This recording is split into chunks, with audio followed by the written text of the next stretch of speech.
Joel Penhorwood here for the Ohio AgNet. It's time for another cab cam, and wouldn't you look at that? We're taking things out of the field. This cab cam brought to you by the folks at Precision Agri-Services. More information at precisionagriservices.com. Over here in southeastern Logan County with Doug Henry of Henry Farms. We're chopping some silage. Doug, tell us a little bit about how's it going out here? It's going very well. We thought it'd be way too dry. We're pushing hard. We're kind of caught up with the moisture, so we're not going to work till dark today. That's a good feeling. Now, as far as moisture is concerned, have you guys stayed pretty dry? How's it been? We've been real dry late. We had a real good summer, real good growing conditions. Hay crop did really well. Everything's looking good, and then all of a sudden the spigot turned off. And corn's having trouble finishing. Lost a lot of bean yield, especially on the late beans. The jury's still out on them, but there's a lot of flat mods and a lot of new mods falling off. We'll talk more about what observations have in the field, but let's talk about the Henry Farm operation here. You guys not only have grain that we're going to be harvesting here in a couple of weeks, but obviously doing silage for some dairy operations. Tell us about the farm. My brother Mark and his son Jared are in charge of day-to-day operations at the dairy. We milk over 500 cows all the time. Must be close to 550 a good bit. But so we're going to put about 400 acres of corn silage in and feed those for the year. My three boys, we do the crops, and they feed hogs. So we have something for everybody.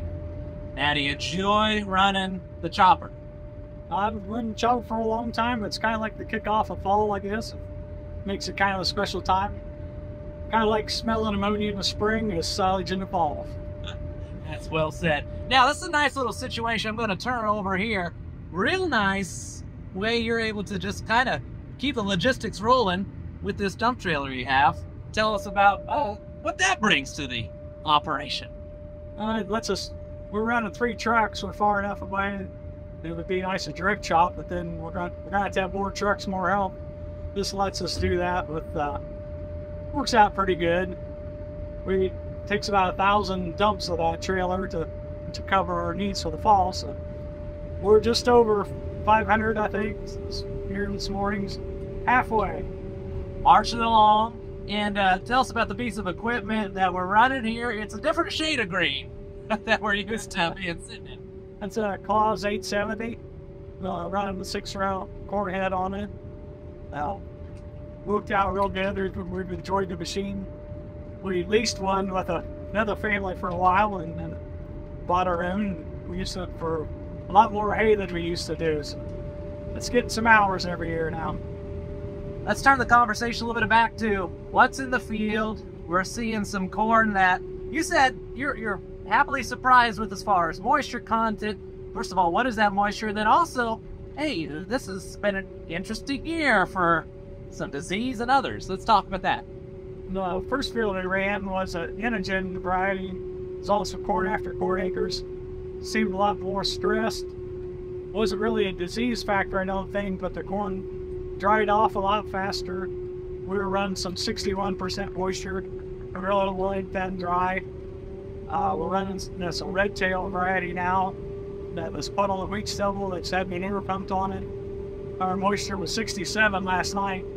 It's obviously a little drier now when you get up on the hills out here, but we're saying 65, 66. So it's gone in pretty well.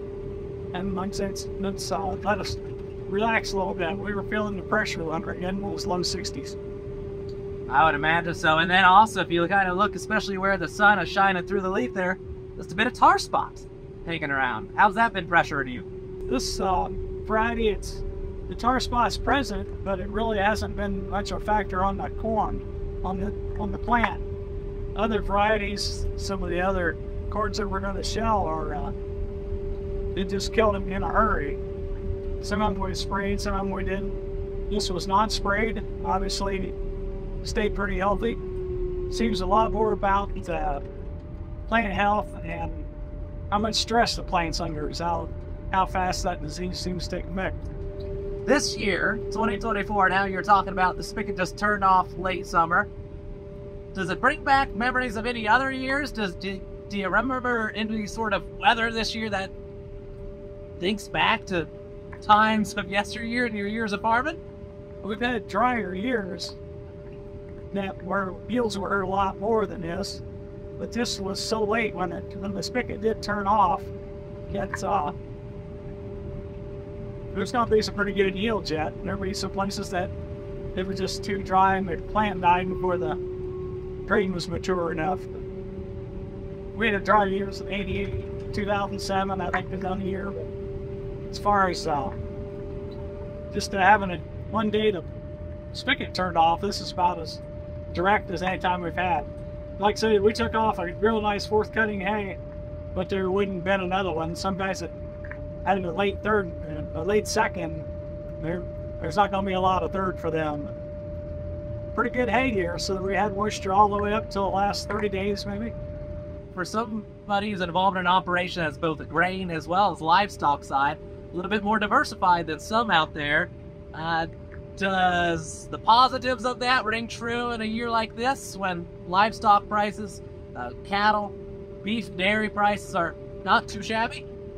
Oh yeah, so that's the nice thing about being diversified, that somebody's always the winner.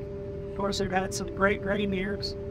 Some of those years that the area wasn't, the milk prices weren't that well, but now we're looking at pretty good milk prices. Looks like we're going to have plenty of feed. And if you're just strictly a grain farmer, $3 corn is not going to go very far on the inputs for next year. Good place to be diversified. Good place to be diversified. And as we wrap up this conversation, any words of wisdom that you'd pass along to those tuning in, or this year in particular? Well, there's always next year. We got even the same. It is what it is as we walked around some green fields. And some early corn that was diseased pretty hard. The way the prices are and the way they are, we know that it's been a while since we had a year like this, but it is what it is. I guess that's the words of wisdom. We'll be ready for next year. It is what it is as we're chopping silage out here at Henry Farms. Doug Henry, our guest here in southeast Logan County, feeding some dairy cattle over there, and we're looking ahead to corn and soybean harvest, which is just around the corner. This being brought to you by the folks at Precision Agri Services. I'm Joel Penhorwood. Thanks for tuning in to this Cab Cam. This Habcam series is made possible by Precision Agri Services, Inc. Since 1994, Precision Agri Services, Inc. has provided the best agronomic, environmental, ag technology, planter services, and planter products to farmers and agribusinesses. For more info, visit precisionagriservices.com.